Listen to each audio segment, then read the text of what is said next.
1. Part 1.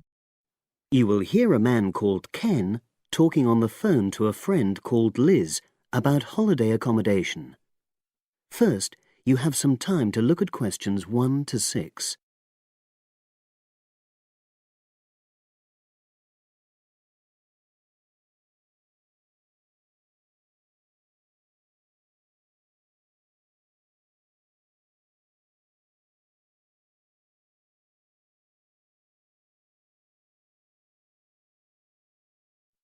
Now we shall begin.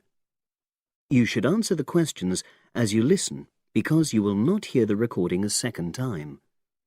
Listen carefully and answer questions 1 to 6.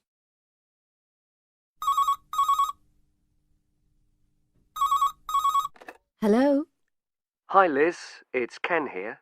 Hi, Ken. Nice to hear from you. Are you...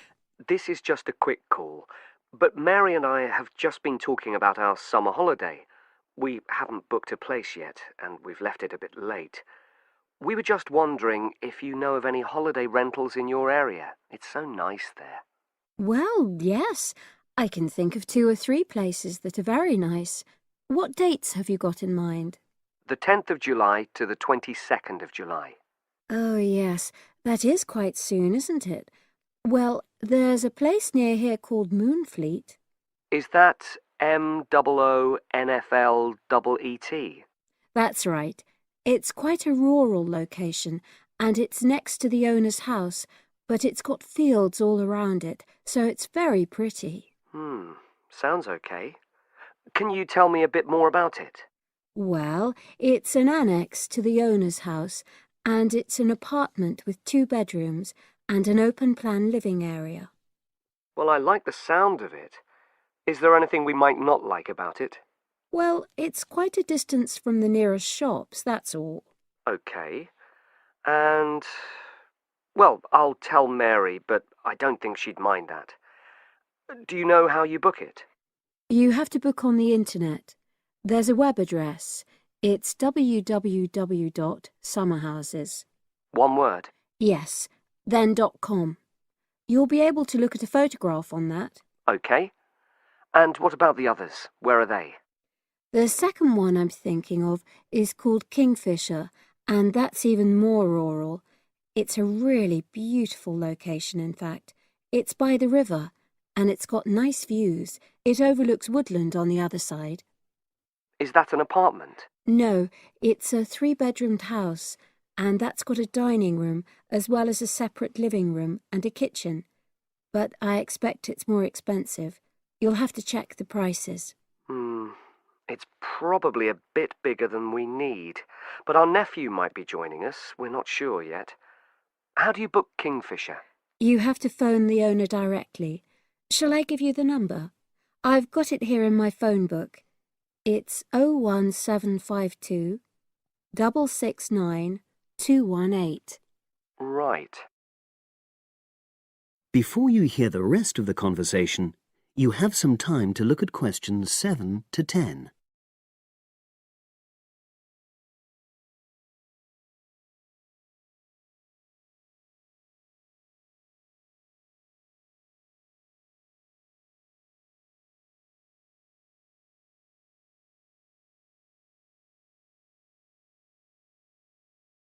Now listen and answer questions 7 to 10.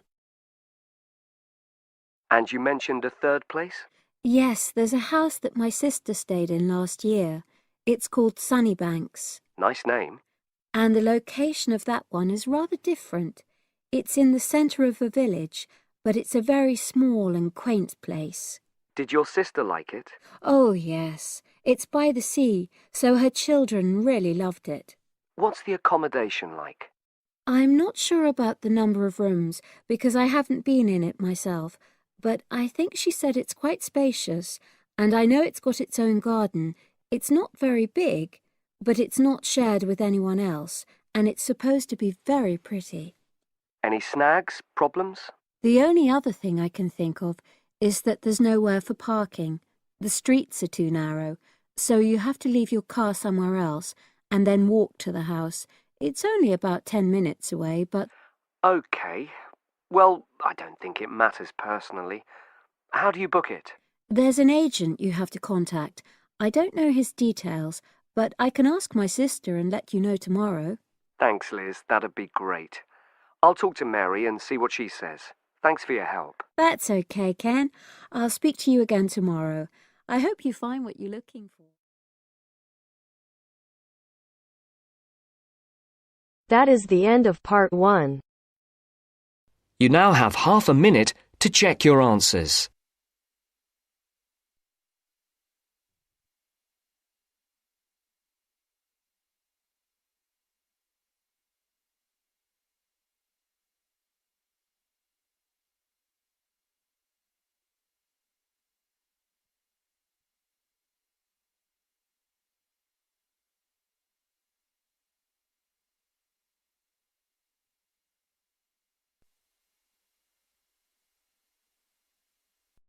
Now turns to part 2. Part 2. You will hear an introductory speech to students at a summer school. You have 30 seconds to look at questions 11 to 14.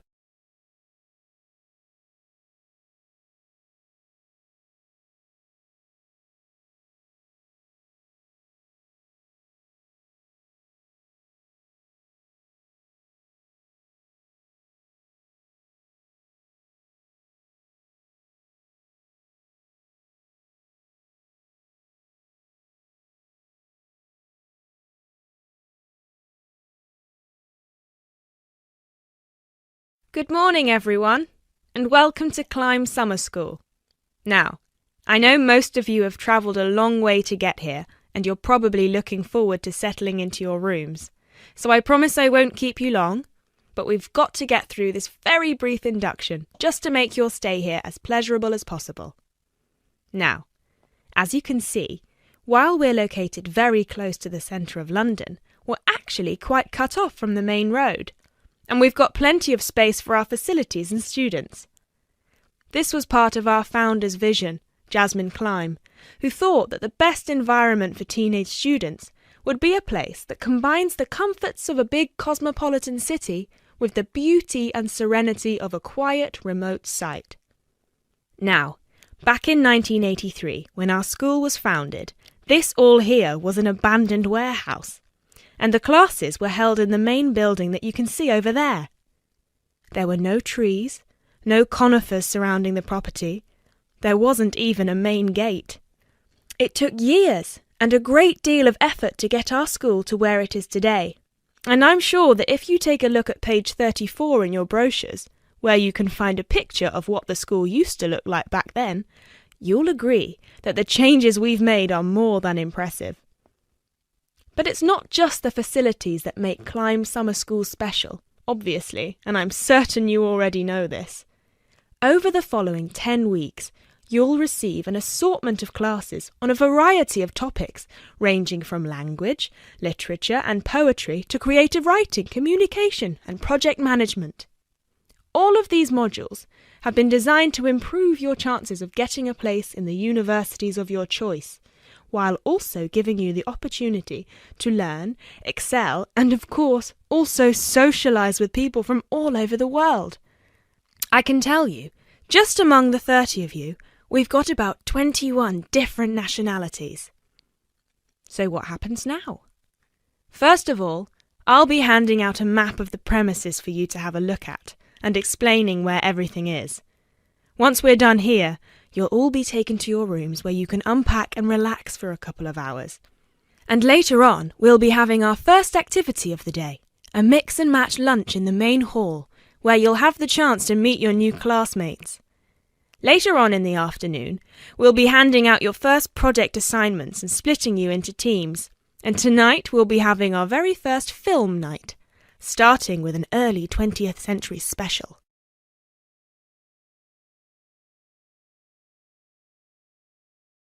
You now have 30 seconds to look at questions 15 to 20.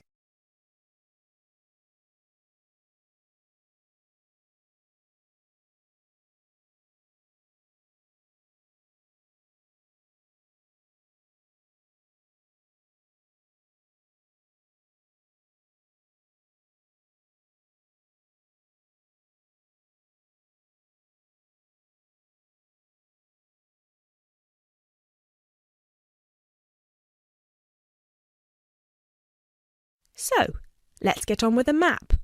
You've already got a version of it in your brochures, so if you can open them to the last page so we can have a look. Very well.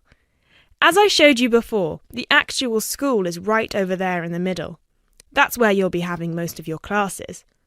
Adjacent to it, you'll find the main hall, which is where we'll be hosting most events, such as today's lunch. On the left from the main building, you'll find a smaller building, which is where the accommodation and welfare offices are located. This is labelled as the garden office at the front, and it's easy to spot because it has a green door. Each of you is assigned to a different residence hall. We've got 3 residence halls in total, 1 on the left and 2 on the right. The one right next to the garden office is Ursula Hall, named after our founder's sister, while the other 2 are Peter Hall and William Hall. Now, as you can see, there are 3 more buildings to the left of the semicircle here, and 1 more building on the right-hand side, next to William Hall. So that one, which is shaped a bit like a dome, is the pavilion. This is where all your letters will be delivered, and in the basement floor you'll also find a laundrette. Please make sure you've got plenty of £1 coins, as you'll need one for the washing machine and another for the dryer. And that row of buildings on the left, the one closest to us here at the gate, is the canteen, where you'll be able to buy snacks as well as breakfast, lunch and dinner, on days when we don't have an event with food provided. The next one is the gym, which is open from 7 a.m. to 8 p.m. from Monday to Friday, and until 10 p.m. at the weekend. And the last building, right over there, is the study centre, where you'll find plenty of computers and books, as well as a great selection of DVDs and magazines that you can borrow with only a small refundable deposit of £5. Now, please remember to keep your student card with you at all times, as you'll need it to access most of these facilities. That is the end of part 2. You now have half a minute to check your answers.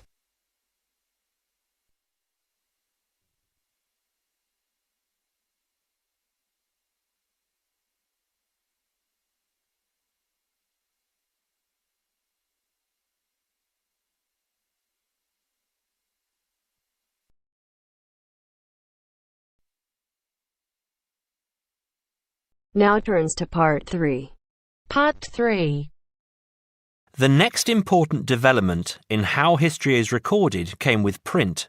First, you have some time to look at questions 21 to 25.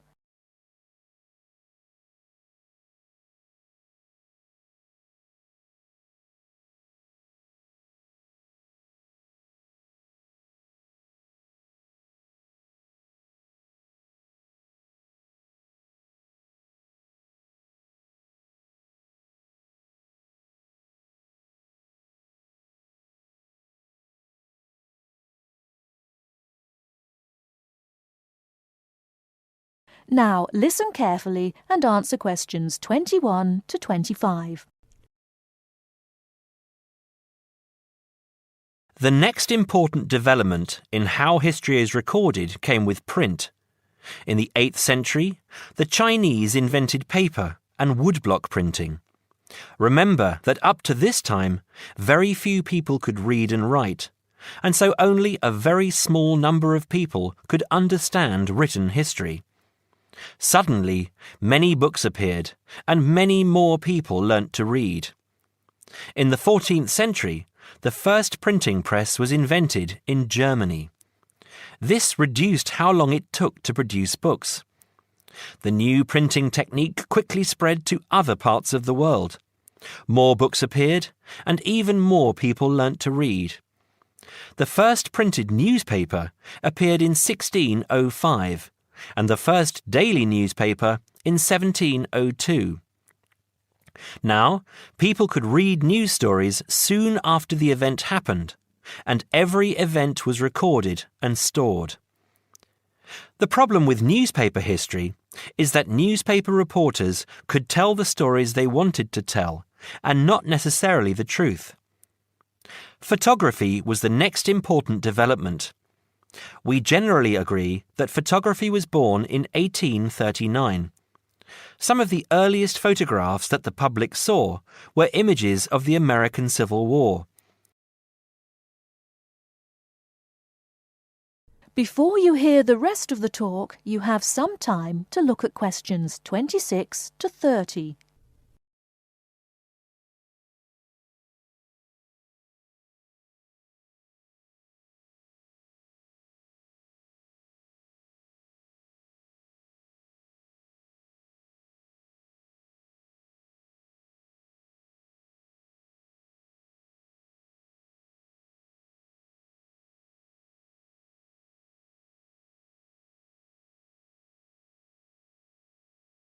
Now listen and answer questions 26 to 30.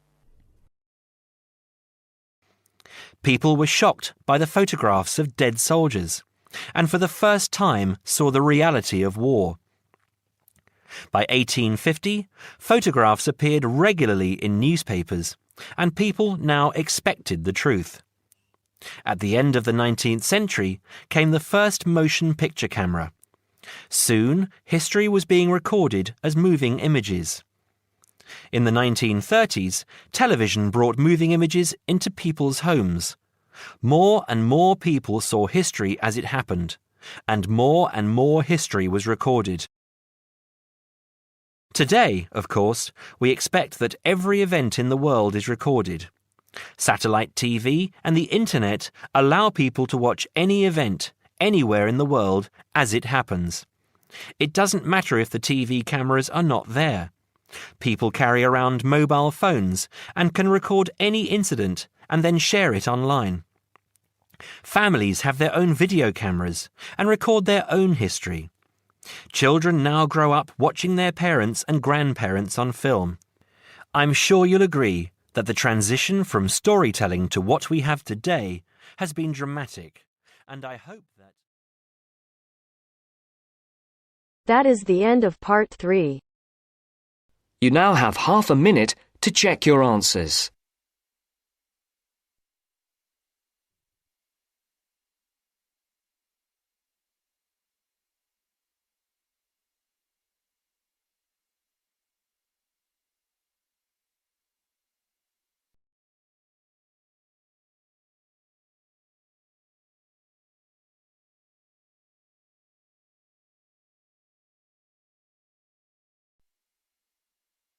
Now turns to part 4. Part 4. You will hear a lecture about English language. You have 30 seconds to look at questions 31 to 37.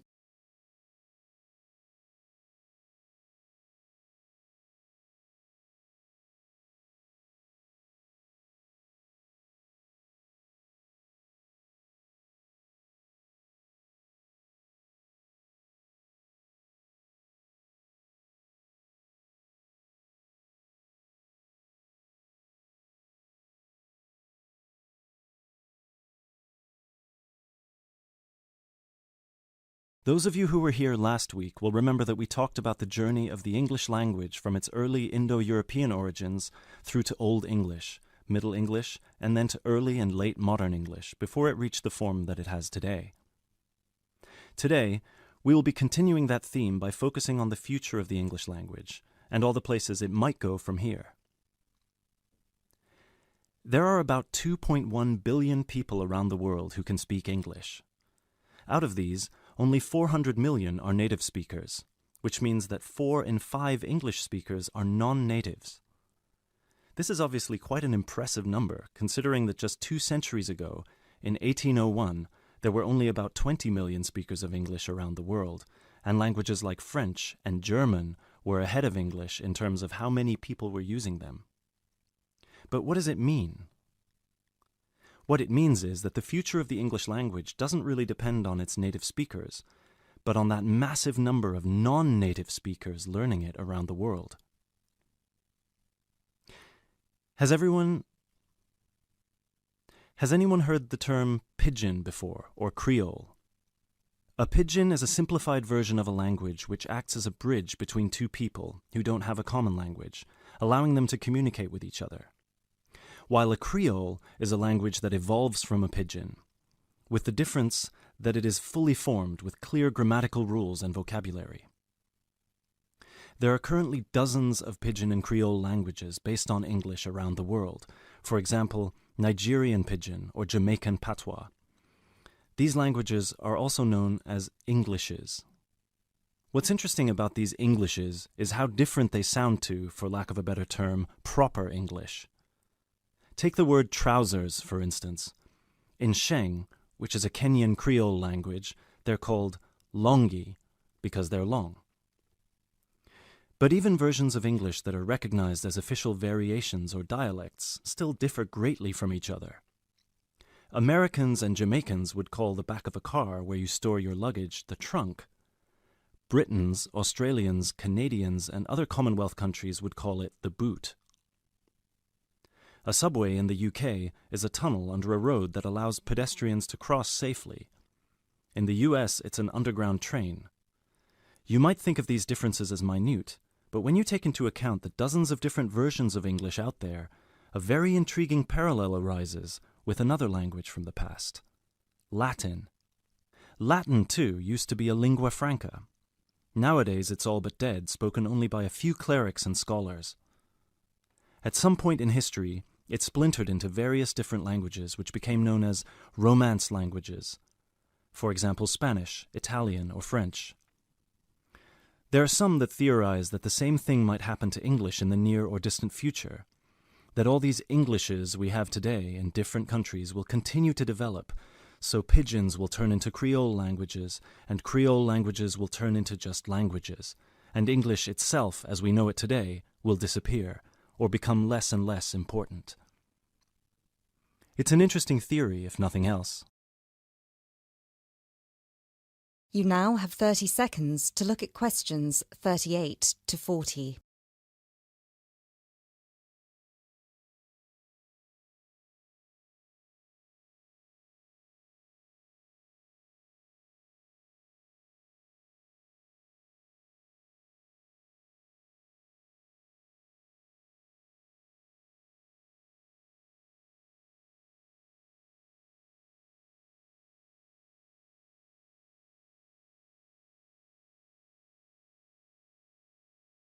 It makes sense that as English grows in popularity, countries, especially those with a strong sense of identity and tradition, will develop their own versions of the language, marked by the idiosyncrasies of their culture. Just think of the contribution of dialects such as Jamaican or South African English. In the past 50 years alone, they've added about 25,000 words to the English language. Most of these related to a local context that wouldn't have existed in English before the spread of colonialism. In terms of numbers, just those are enough for a brand new language. There are some flaws to this theory too, however. While it's true that Latin and English have a lot of similarities in terms of how they developed, or have developed throughout history, there is one big difference. We currently live in an era of globalization. Today, you can be in India and stream an American film or TV series in seconds. You can be in Nigeria and listen to British music. You can be in Brazil and read a novel from an Australian author.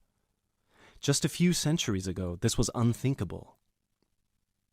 So what's the other way that English could go? According to some experts, there's the possibility that it could maintain its status as the world's global language, but with a few differences. Already today, most conversations in English occur between non-native speakers. While many of these might be fluent, the majority probably only have an intermediate understanding of the language, devoid of the nuances, colloquialisms, and complex collocations that native speakers employ in their interactions. This means that over time, English could turn into some sort of world speak, the official lingua franca for the entire world, but in a simplified form. Some scholars have even started trying to develop that version of English by selecting the most useful words in the English vocabulary for non-native speakers to learn. Robert McCrum has compiled a comprehensive list of 1,500 words, for example, a version of English that he calls Globish. And what about traditional native speaker English? It might continue to exist, but lose its popularity, as the previous theory suggests. There are many more theories about the future of the English language, of course. I've only focused on the two main ones because they clearly demonstrate our uncertainty when it comes to how this beautiful language will develop. English is in a unique, unprecedented position. No other language has achieved the same levels of popularity in human history, especially in terms of non-native speakers. So, as this is clearly uncharted territory, only time will be able to tell us what will happen. That is the end of part 4.